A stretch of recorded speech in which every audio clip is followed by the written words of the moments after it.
தேவதையும் மரம் வெட்டியும் நேர்மையின் கதை.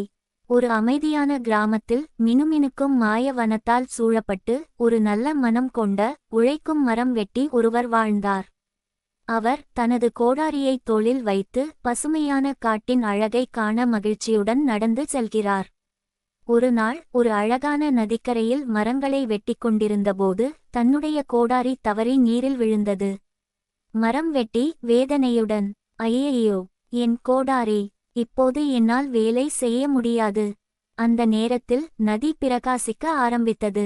நீரில் இருந்து ஒரு அழகான தேவதை ஒளிரும் சிறகுகளுடன் மேலே எழுந்தாள்.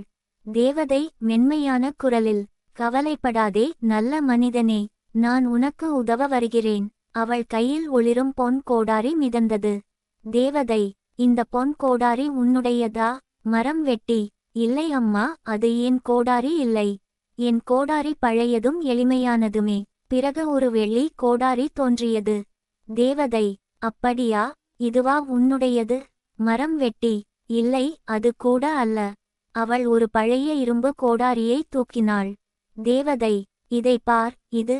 மரம் வெட்டி மகிழ்ச்சியுடன், ஆம், அதுவே என் கோடாரி. தேவதை முகம் பிரகாசிக்க, உன் நேர்மைக்கு பரிசாக இந்த 3 கோடாரிகளையும் நீ எடுத்துக்கொள். பொன், வெள்ளி மற்றும் தன் பழைய கோடாரியை பெற்ற மரம் வெட்டி மகிழ்ச்சியுடன் தேவதைக்கு வணக்கம் செலுத்தி நன்றியை தெரிவித்தான். பின்னர் மகிழ்ச்சியுடன் 3 கோடாரிகளையும் எடுத்துக்கொண்டு வீட்டுக்குச் செல்கிறான்.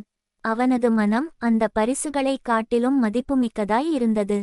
கதையின் நெறிமுறை: நேர்மை வாழ்வில் வெற்றியை மகிழ்ச்சியையும் கொண்டு வரும். இந்த கதையை விரும்பினால் லைக் பண்ணுங்க, ஷேர் பண்ணுங்க, சப்ஸ்கிரைப் பண்ணுங்க.